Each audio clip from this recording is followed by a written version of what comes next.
उपचुनाव की जंग की तारीखों की घोषणा हो चुकी है। सियासी सरगर्मियां इस वक्त चरम पर हैं और बड़ी खबर बुलेटिन की भोपाल से हम इस वक्त शुरुआत कर रहे हैं। बड़ी खबर यह कि विधानसभा उपचुनाव के लिए बहुजन समाज पार्टी ने अपने 10 और उम्मीदवारों की लिस्ट का ऐलान कर दिया है। कांग्रेस छोड़कर आए पूर्व मंत्री महेंद्र सिंह बौद्ध को बीएसपी ने भांडेर से मैदान में उतारा है, तो ग्वालियर शहर से हरपाल मांझी, ग्वालियर पूर्व से महेश बघेल उम्मीदवार होंगे। सांची से पूरन सिंह अहिरवार, बमोरी से रमेश डाबर बीएसपी की तरफ से प्रत्याशी होंगे। सावेर से विक्रम सिंह गहलोत, सुवासरा से शंकर लाल चौहान को टिकट दिया गया है। मांधाता से डॉक्टर जितेंद्र वाशिंदे को उम्मीदवार बनाया गया है। उधर ब्यावरा से गोपाल सिंह भिलाला को बीएसपी ने टिकट दिया है। आगर मालवा से गजेंद्र बंजारिया को बसपा ने अपना प्रत्याशी बनाया है।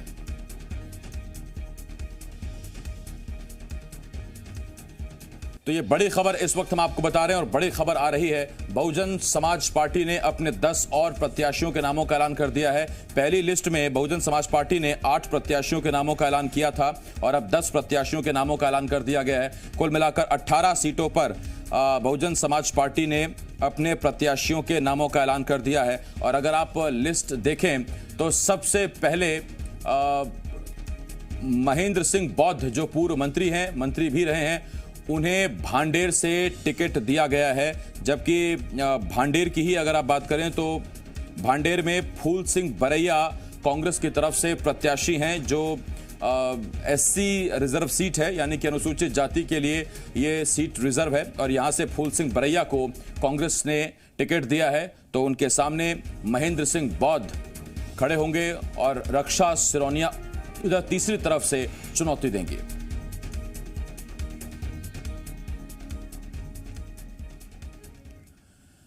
और इस वक्त मेरे दो सहयोगी, भोपाल से मेरे सहयोगी विवेक पटैया और ग्वालियर से मेरे सहयोगी शैलेंद्र सिंह भदौरिया इस बड़ी खबर पर हमारे साथ जुड़ रहे हैं। सबसे पहले विवेक, आपके पास आ रहा हूं और सबसे अहम जो चीज है वो ये कि भाजपा और कांग्रेस के बाद अगर कोई तीसरा दल जो सीटें लेता है या समीकरण बिगाड़ेगा बनाएगा वो है बसपा। और यहां पर 18 प्रत्याशियों का ऐलान अब तक हो गया। दूसरी लिस्ट में 10 नामों पर ऐलान। कई जाने पहचाने चेहरे नजर आ रहे हैं।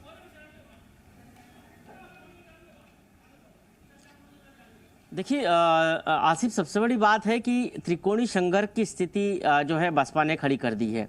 त्रिकोणीय संघर्ष का मतलब यही है कि बीजेपी को, कांग्रेस को पटकनी दे सकती है बसपा, और ये ऐसा होते भी आया है।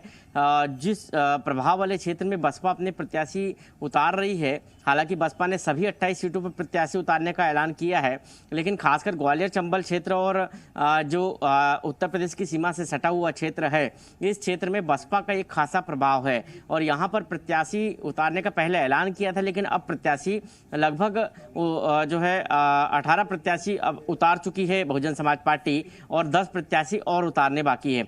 ऐसी स्थिति में त्रिकोणीय संघर्ष की स्थिति बसपा ने पैदा कर दी है और जिससे सबसे ज्यादा जो धड़कनें बढ़ी है वो बसपा के आने के बाद, बहुजन समाज पार्टी के आने के बाद जो है कांग्रेस की और बीजेपी की बढ़ गई है कि बीजेपी के भी और कांग्रेस के भी प्रत्याशी के वोट जो है वो कटेंगे। और सबसे बड़ा सवाल है कि कई स्थिति हमने यहाँ पर ऐसी निर्मित होती भी देखी है 2018 के चुनाव में, यहाँ पर बसपा का प्रत्याशी पहले नंबर पे रहा या दूसरे नंबर पे रहा, बीजेपी और कांग्रेस के प्रत्याशी जो है दूसरे या तीसरे नंबर पे रहे हैं। तो ये कहीं ना कहीं ऐसी स्थिति यहाँ पर निर्मित हो रही है। अब एक विधानसभा का हम जिक्र कर दें जहाँ पर भांडेर, यहाँ पर त्रिकोणीय संघर्ष हो गया है। अब इस स्थिति में महेंद्र सिंह बौद्ध के खड़े होने के बाद बीजेपी के साथ साथ अब कांग्रेस की मुश्किलें बढ़ गई है। फूल सिंह बरैया को यहाँ पर टिकट दिया, जो पहले बहुजन समाज पार्टी में थे, फिर बहुजन संघर्ष दल बनाया, फिर बीजेपी में चले गए, फिर कांग्रेस में चले गए और अब कांग्रेस ने उनको प्रत्याशी बनाया।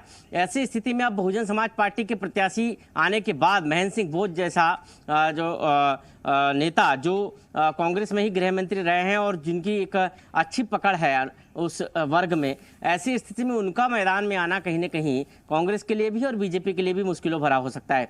कई सीटें ऐसी जहां पर त्रिकोणीय संघर्ष हो रहा है। पोहरी का हम जिक्र करें, पोहरी में पिछले 2018 विधानसभा चुनाव में बीजेपी तीसरे नंबर पर थी, कांग्रेस पहले नंबर पर थी और दूसरे नंबर पर बहुजन समाज पार्टी थी। मतलब मुख्य मुकाबला जो था वो बहुजन समाज पार्टी से था।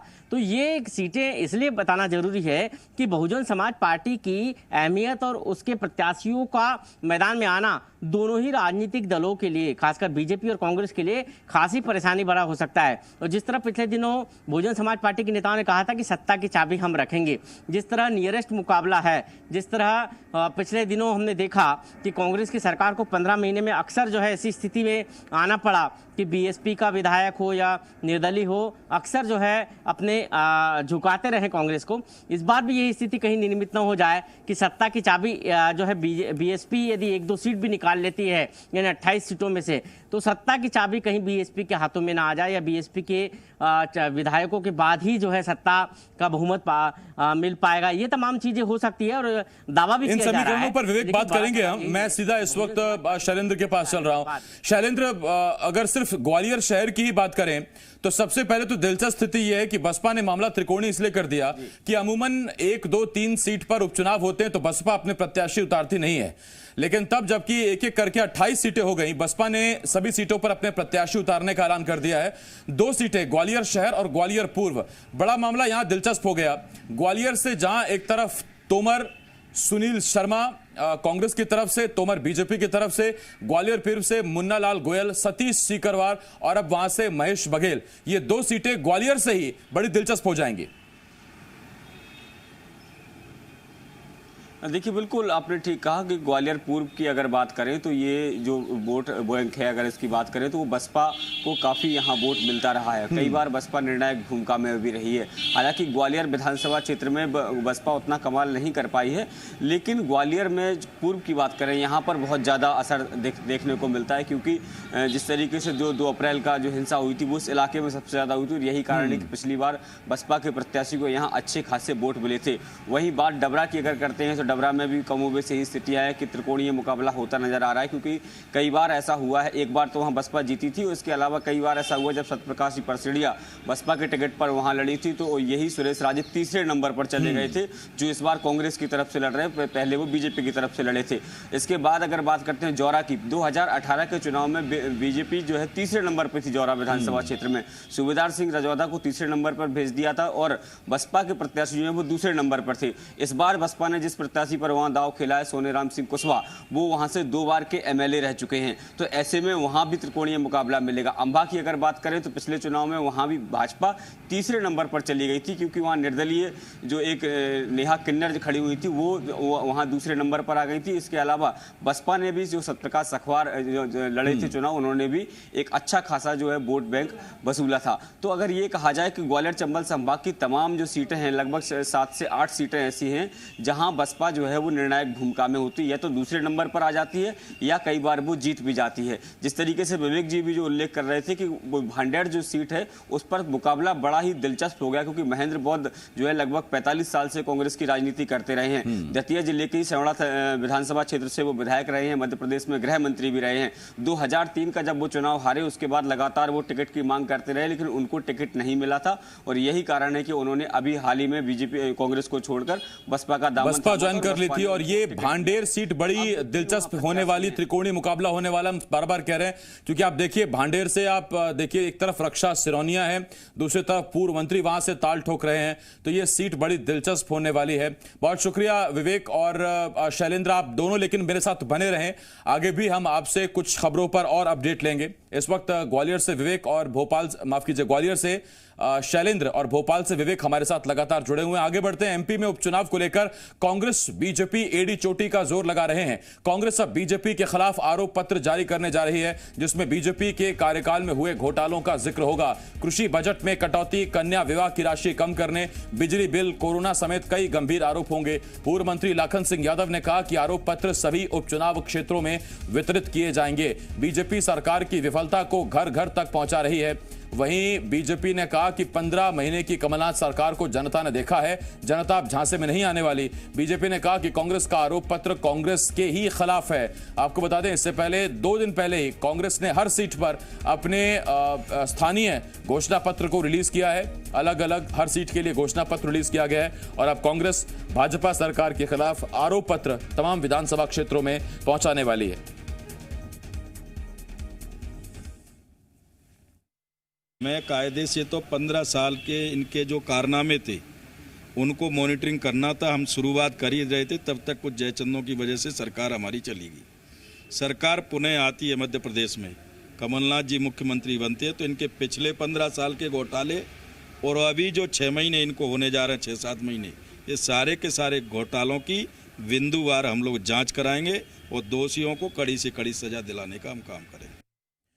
भोपाल से विवेक पटैया, ग्वालियर से शैलेंद्र लगातार हमारे साथ बने हुए हैं। विवेक, आरोप पत्र कांग्रेस भले ही जारी करे, लेकिन चुनाव में जनता क्यों नहीं सवाल पूछेगी कि तब जबकि 18 से पहले आपने कहा था सिंहस्थ में घोटाला हुआ, तब जबकि आपने कहा था मंदसौर में 6 किसानों की गोली कांड में हत्या हुई, उस मामले में हम भाजपा का पर्दाफाश कर देंगे, दोषियों को सजा होगी, और दोनों ही मामलों से सरकार, कमलनाथ सरकार जब सरकार में आई तो वो मुकर गई। उन्होंने कहा कि इस मामले में कोई दोषी है ही नहीं, और अब एक नया आरोप पत्र सरकार के खिलाफ तैयार हो रहा है।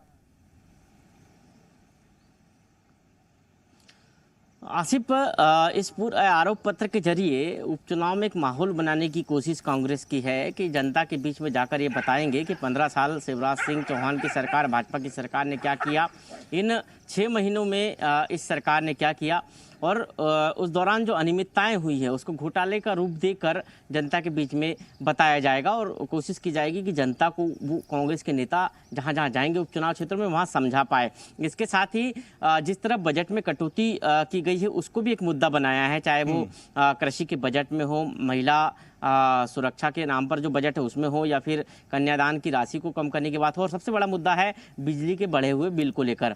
जिस तरह पिछले दिनों लगातार ऐसे बिल आए, 30-40 हज़ार रुपए के बिल जो है लोगों को थमाए गए, और उसके बाद मुख्यमंत्री को घोषणा करनी पड़ी बिलों को लेकर। तो ये सब मुद्दे हैं जो कांग्रेस आरोप पत्र के जरिए जनता के बीच में लेकर जाने वाली है, और जनता को बताने वाली है कि भाजपा सरकार में 15 साल और ये 6 महीने के कार्यकाल में क्या कुछ हुआ है, और जनता को बताने में देखना होगा कितना कामयाब होती है कांग्रेस। लेकिन बड़ा मुद्दा है, बड़ा सवाल है कि आरोप पत्र के जरिए कैसे अब आरोप जो है कांग्रेस भाजपा पे लगाती है। हालांकि भाजपा ये कह रही है कि जनता भी 15 महीने में क्या कुछ कमलनाथ सरकार ने किया वो भी पूछेगी, और जो वादे किए थे वो कितने पूरे किए वो भी पूछेगी। बिल्कुल विवेक, मैं लौट रहा हूं आपके पास।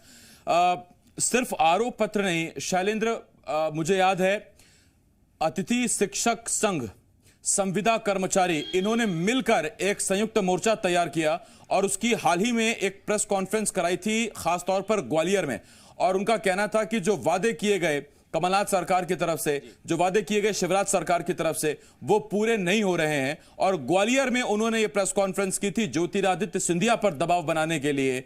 एक तरफ कांग्रेस का आरोप पत्र, दूसरी तरफ चुनाव से ऐन पहले ये तमाम वर्ग जो दोनों सरकारों से खफा हैं। बिल्कुल आपने ठीक कहा, न केवल अति शिक्षक, अति विद्वान, इसके अलावा जो चयनित शिक्षक संघ है जिसकी संख्या लगभग 30,000 है, और अति विद्वानों की बात करें तो लगभग 70,000 है। तो अगर इस दोनों ही लोगों को अगर जोड़ लिया जाए तो 1 लाख के पार जो हैं वो युवा हैं जो अपने नियमितीकरण की या नियुक्ति की मांग कर रहे थे। 2018 में इनको यह आश्वासन मिलता है चुनाव के पहले कि उनकी दोनों ही दलों के द्वारा आश्वासन मिलता है कि सरकार यदि आती है तो आपको नियमित करेंगे या फिर आपको नियुक्तियां देंगे। लेकिन 15 महीने तक कमलनाथ सरकार चलती रही, कई बार वो प्रदर्शन करते रहे, भोपाल से लेकर ग्वालियर तक या दिल्ली तक भी कई बार उनका जाना हुआ, लेकिन उनकी कोई मांग नहीं मानी गई। और जैसे ही एक बार फिर सरकार बदली, उनको उम्मीद जागी कि जिस सरकार ने उनसे वादा किया था शायद कांग्रेस ने न पूरा किया हो तो अब बीजेपी करेगी। लेकिन वो बीजेपी के तमाम बड़े नेताओं से मिलते रहे, यहाँ तक कि ज्योतिरादित्य सिंधिया जब ग्वालियर पहुंचे थे तो वो शिक्षक संघ के प्रतिनिधि उनसे मिलने पहुंचे थे और उनको अपनी पीड़ा बताई थी, और उनको कहा था कि महाराज आपने कहा था कि आप हमारे लिए सड़कों पर उतरेंगे, हम तो सड़कों पर ही रह गए, अब बताइए क्या करना है। तो उन्होंने कहा था कि मुख्यमंत्री से हम बात करेंगे और जल्द ही आपकी नियुक्ति भी करवाएंगे। उसके बाद जब उन्होंने यहाँ धरना प्रदर्शन शुरू किया तो मध्य प्रदेश की मंत्री इमरती देवी उनके पास पहुंची और कहा कि हम आपकी आवाज बनेंगे, हम बात करेंगे। लेकिन इसी बीच आचार संहिता लग गई और वो सारे के सारे लोग अब अपने आप को ठगा हुआ सा महसूस कर रहे हैं। वो अभी भी ये कह रहे हैं, कल भी जब हमारी बात हुई तो उनका साफ तौर पर यह कहना है कि भले ही आचार संहिता लग गई है, जो अगर बीजेपी अभी भी एक टाइम बाउंड में हमको ये बात कह के दे दे कि सरकार आ जाएगी आचार संहिता के इतने बाद दिन तक हम आपकी नियुक्तियां कर देंगे या आपका नियमितीकरण कर देंगे, तो हम बीजेपी के साथ खड़े नजर आएंगे। हाँ, लेकिन ऐसा तो होगा कैसे? क्योंकि एक तो आचार संहिता लग गई और दूसरा ये शैलेंद्र की विधानसभा में खुद लिखित जवाब में सरकार मान चुकी है कि फिलहाल नियमितीकरण की ऐसी अभी कोई योजना नहीं है, ना इस पर अभी कोई कार्य योजना तैयार हुई है। शैलेंद्र, मैं लौट रहा हूं आपके पास। तब जबकि कांग्रेस घोषणा पत्र जारी कर चुकी है अपना अलग अलग सीटों के लिए, तब जबकि कांग्रेस आरोप पत्र सरकार के खिलाफ ला रही है, ऐसे में बीजेपी का इस आरोप पत्र पर क्या कहना है, जरा इसे भी सुनिए।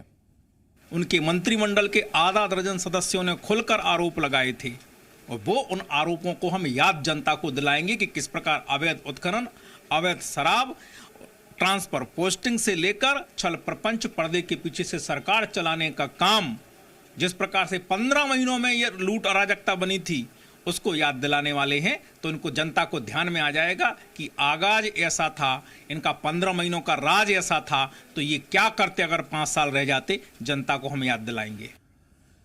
भाजपा अब कांग्रेस पर हमलावर है। विवेक, आपसे सीधा सवाल, जहां आप इस वक्त खड़े हैं भोपाल, वहां पर एक नाबालिग से रेप होता है और आरोप यह लगता है कि प्रोटेम स्पीकर आरोपी को बचाने की कोशिश कर रहे हैं, परिवार यह आरोप लगाता है। एक बात। दूसरी बात यह कि तब जबकि रजनीश अग्रवाल ये बात कह रहे हैं कि तमाम मंत्री अपने ही बड़े नेताओं पर आपस में एक दूसरे पर कांग्रेस सरकार में आरोप लगाते रहे, तो 7 से 8 महीने की सरकार में क्या उन एक भी आरोप पर कोई विशेष जांच बैठाई है क्या सरकार ने? सिर्फ चुनाव से पहले एक दूसरे पर प्रत्यारोप ही होते हैं। बड़ा सवाल है। जब 15 महीने कांग्रेस की सरकार थी तब भी भाजपा के किसी नेता के ऊपर कोई जांच नहीं बैठी और कुछ जांचें शुरू भी हुई तो वो भी ठंडे बस्ते में चली गई। अब भाजपा की सरकार को 6 महीने हुए हैं, मुंह जबानी जमा खर्च होता रहा, लेकिन कोई भी जांच नहीं बैठी, ना कोई घोटाले सामने लाए, ना कोई कार्रवाई हुई। मतलब दोनों एक दूसरे पर सिर्फ जो है जुबानी जमा खर्च कर रहे हैं, बयानबाजी कर रहे हैं, लेकिन किसी प्रकार की कोई कार्रवाई नहीं हो रही है, ना कोई कार्रवाई कर रहे हैं। लेकिन बड़ा सवाल यही है कि इन दोनों ही राजनीतिक दलों की इस बयानबाजी वाली चक्की में यदि पीस रहा है तो आम मतदाता है, आम नागरिक है। कुछ वादे कांग्रेस के थे, कुछ वादे कांग्रेस के बाद बीजेपी ने किए, और अब जो जिस तरह उपचुनाव क्षेत्रों में घोषणाओं की झड़ी लग रही है, वादों पे वादे किए जा रहे हैं। कोई वचन पत्र में वादे कर रहा है तो कोई घोषणा पत्र कोई घोषणा कर रहा है जाके। जनता देख रही है कि आखिर जनता को किस तरह इन राजनीतिक दलों के द्वारा आश्वासन और वादे किए जा रहे हैं। और जनता अब इतनी समझदार जरूर हो गई है प्रदेश की कि वो ये समझ रही है कि कौन अच्छा है, कौन बुरा है, किसको वोट देना है, किसको नहीं देना है। ये तो अब 10 नवंबर को जब मतदान के रिजल्ट सामने आएंगे तब ज्यादा बेहतर मालूम चलेगा कि जनता की समझ में क्या रहा है, किसके आरोप, किसके दावे जनता के समझ में आ रहे हैं। बहुत शुक्रिया विवेक। शैलेंद्र, आपका बहुत बहुत शुक्रिया हमारे साथ जुड़ने के लिए। ग्वालियर से इस वक्त शैलेंद्र सिंह भदौरिया, भोपाल से इस वक्त विवेक पटैया हमारे साथ जुड़े हुए थे।